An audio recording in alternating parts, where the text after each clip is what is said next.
Cinderella's magic moment.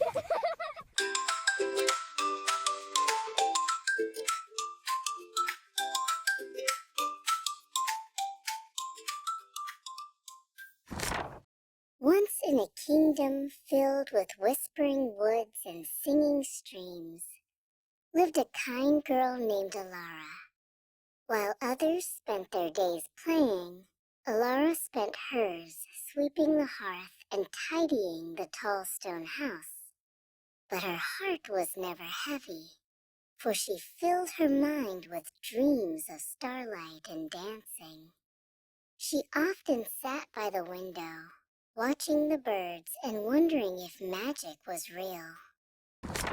One afternoon, a golden envelope arrived at the door. It was an invitation to the great star ball at the royal palace. Everyone in the house was buzzing with excitement. Picking out ribbons and silk, Alara sighed quietly. She had no fancy gown or shiny shoes. As the sun began to set, she sat alone in the garden, wishing upon the very first star she saw. Suddenly, the air began to shimmer like soap bubbles in the sun. With a soft pop and a sprinkle of glitter, a tiny woman with wings made of gossamer silk appeared. This was Lumina, the star keeper. "Dry your tears, Alara," Lumina chirped, waving a wand that looked like a captured moonbeam.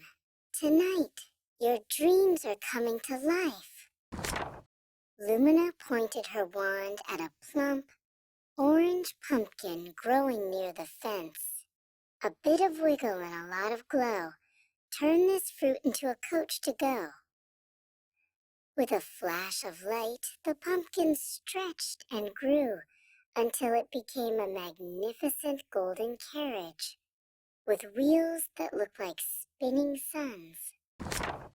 Next, Lumina turned to Alara. She swirled her wand in a wide circle, wrapping Alara in a whirlwind of silver light. Alara's dusty apron vanished.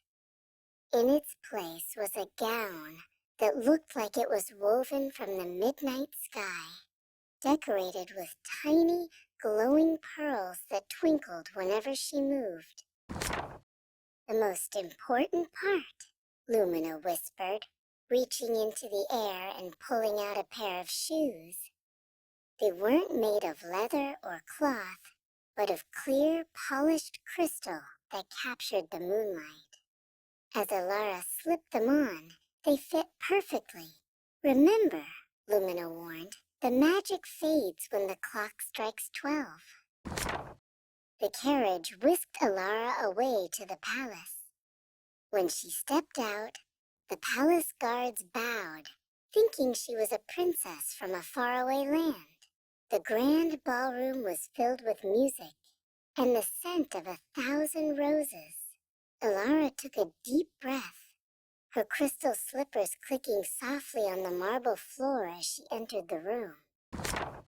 In the center of the room stood Prince Caspian. He had seen many people that night, but when he saw Alara, he forgot everyone else. He walked through the crowd and bowed low. "Would you care to dance?" he asked with a kind smile. Alara took his hand, and it felt as though the whole world had started to glow. They spun and swirled across the floor. The music seemed to play just for them. They talked about the stars, the woods, and the songs of the birds. For a moment, Alara forgot she was a girl who swept the hearth. She felt like she truly belonged among the lights and the laughter. Bong, bong. The great clock began to chime. Alara gasped. It was midnight. Without a word, she turned and ran out of the ballroom. She flew down the palace steps, her gown starting to flicker back into her old clothes. In her hurry, One of her crystal slippers slid off her foot and landed on the cold stone stairs. Prince Caspian ran after her, but she was gone. The golden carriage had vanished, replaced by a simple pumpkin near the gate. All that remained was the single crystal slipper resting on the step. Caspian picked it up carefully.